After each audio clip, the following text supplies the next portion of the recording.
Located in what's known as the Horn of Africa is Ethiopia. It is known for being a landlocked country surrounded by mountains, some reaching more than 13,000 feet. 70% of all of Africa's mountains can be found in this one country. Based in the heart of Ethiopia is the capital city Addis Ababa, which translates to New Flower in Amharic. Founded in 1886, it is the largest city in Ethiopia and Africa's fourth largest.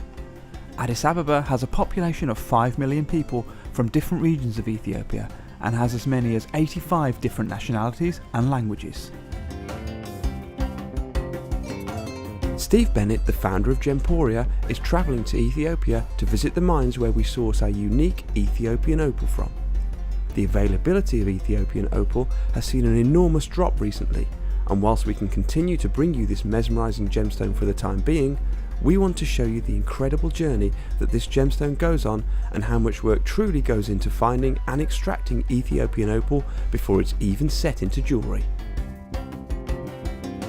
After travelling almost 4,000 miles, Steve and the team arrive in the capital to meet up with Abe, who will be Steve's guide for the trip, driving them hundreds of miles across the city to reach the mining village. It's 6 o'clock in the morning. We've arrived in Addis, the capital of Ethiopia. My good friend Abe is going to be doing most of the hard work. He's doing all the driving. I've got Michael, a wonderful cameraman from the UK, and we're picking up Helu, who is the local geologist. It's going to be a lot of driving, but we're going to get to see a lot of Ethiopia.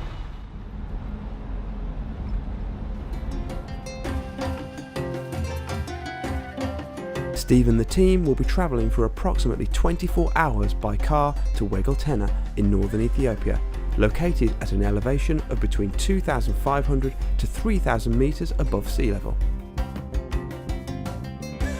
The remote village has an estimated population of just 7,200 people.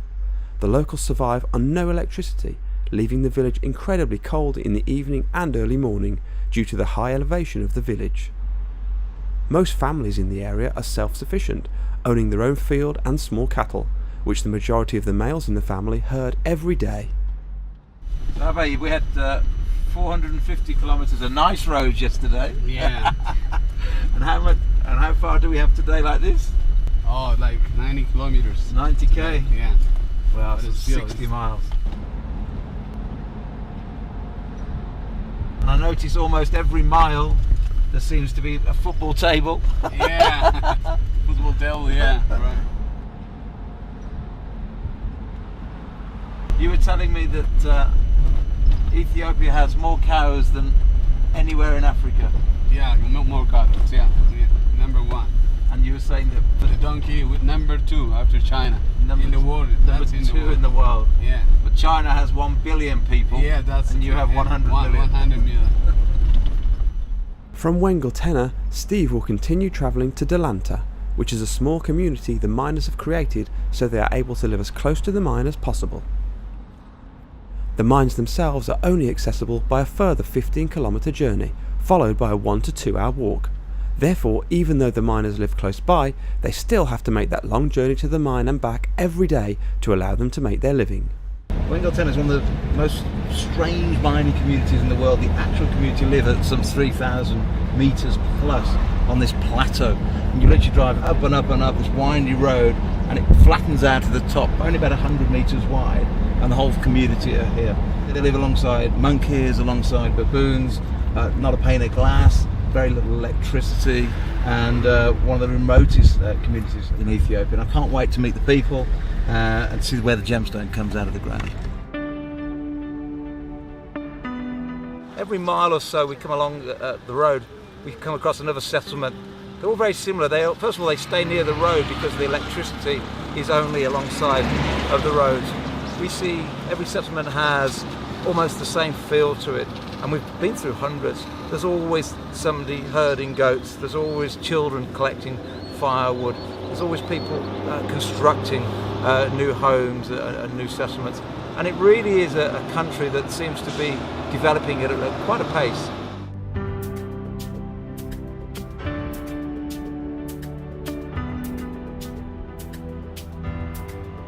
Set off about 6 o'clock this morning from Desi, and we're just arriving now in Delanta. It's 9:45, and we've come up to a height of about 3,000 meters, and we're literally it's the strangest terrain I've ever been in. We've come up 3,000 meters, and the ridges here and here, it's about 100 meters wide, but absolute flat. And the miners have built a village called Delanta, which we're just about to pull into.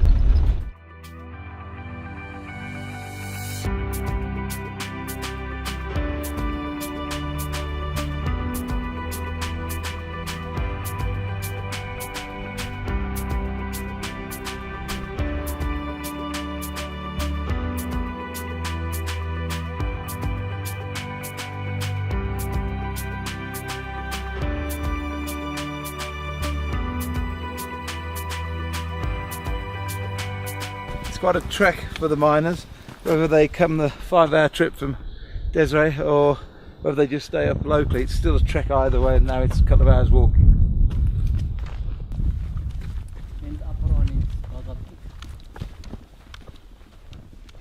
That's a photograph that you've seen on television, in all the books for the last 8 years. The actual opal is in the central seam here, and we're actually going to go and film now for the first time ever with a movie, and let's go and meet the people and see how they bring us this just sensational gemstone.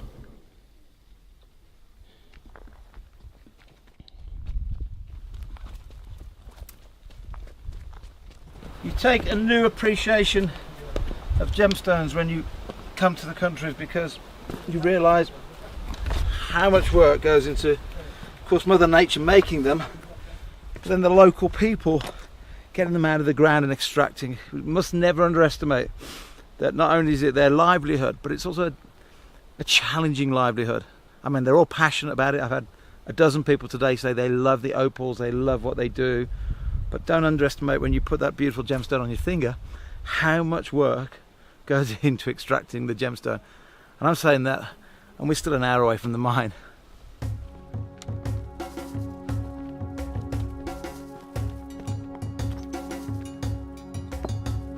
Now 30 minutes, almost there.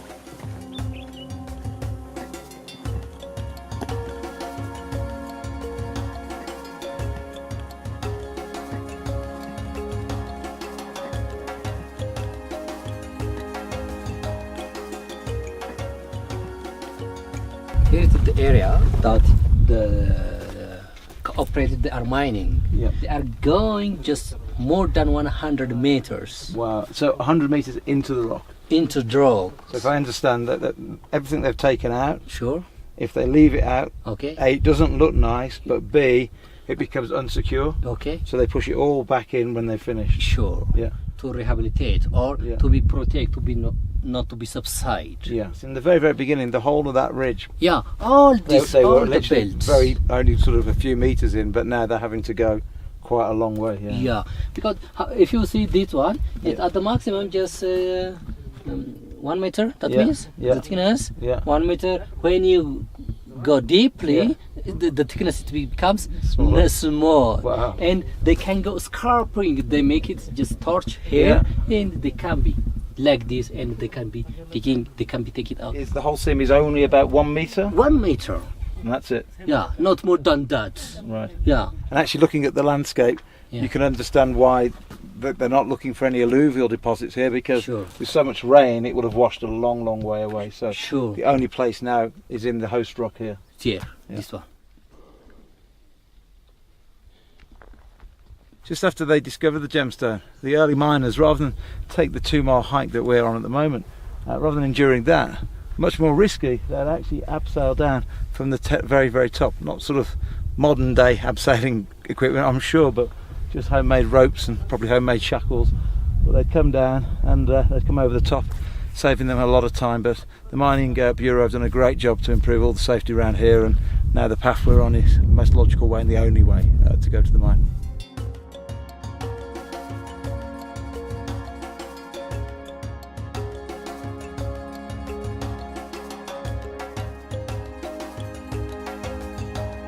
The main seam has been finished for a couple of years, as we've been saying on Gemporia, but this is to the west that I've been talking about in all the documentaries over the last couple of years, and this is a little seam they've now found.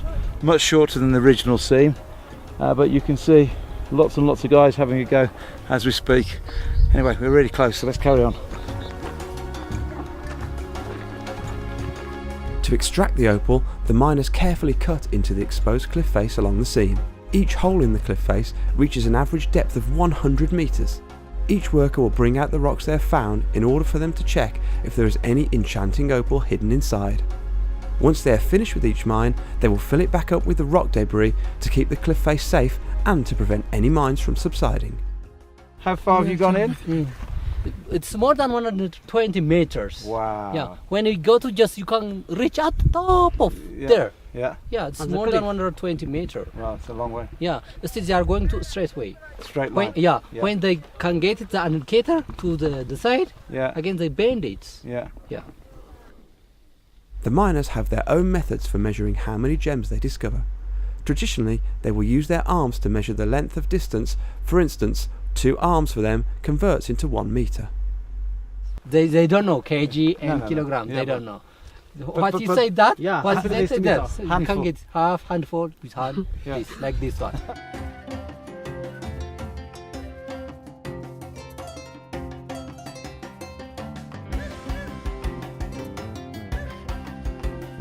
But there's no gold in this mountain, I take it? Sure, there is no gold here. No. Only just opal. Opal are found here only. And the other gemstone not here, on the belt, far from here, just amber, green amber. But the only gemstone here is found around here is only opal.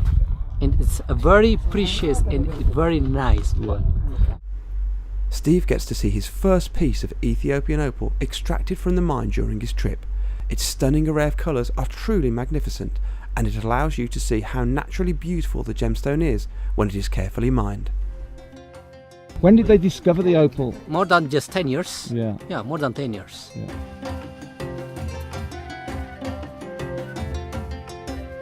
How many years has he been mining? Okay, ስንት ዓመት እዚህ ሰርተሃል?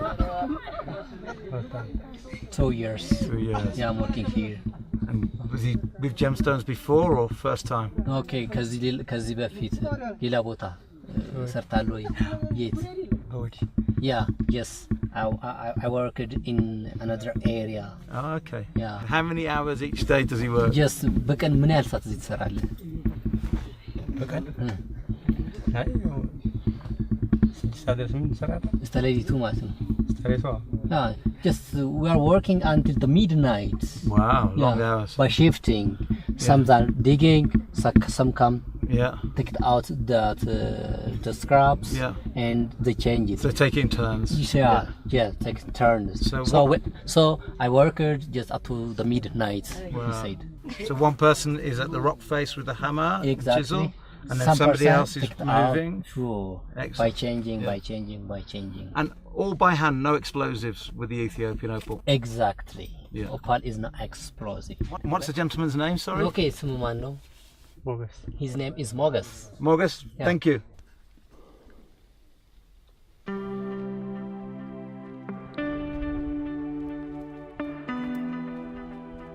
I love gemstone, especially Ethiopian opal. Yeah, I love it because it have a multicolor and a beautiful color.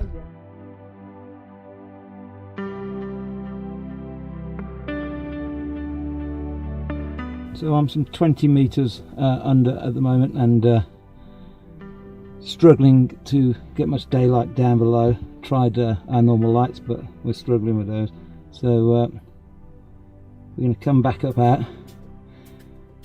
But they are finding opals today, which is good news. Not many, but they are finding some. And yeah, very exciting. What an awesome day we've had.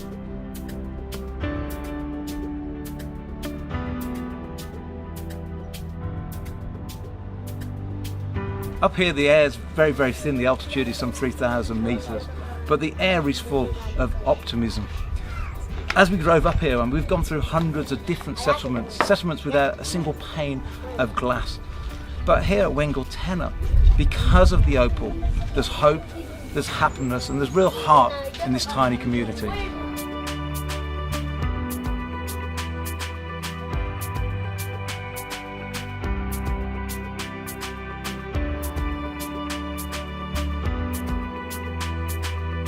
different people love gemstones for different things. You know, my customers that wear the beautiful gemstones love them because of how it makes them feel. But the community, I mean, they love them. They kind of need them, hey? Yeah, they are. They should. They need it very well, and then they should love it. Yeah. And also, I love gemstones too. We all love gemstones. Yeah. Especially here in Africa. It's Right. Yeah, Africa love gemstones. That's what it's all about. Yeah.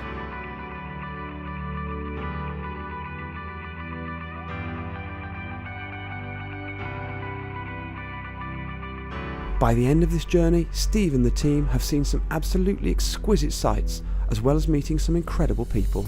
We've been able to see the exceptionally long process it takes to bring you Ethiopian opal, so we can appreciate just how much goes into each piece of this breathtaking gemstone.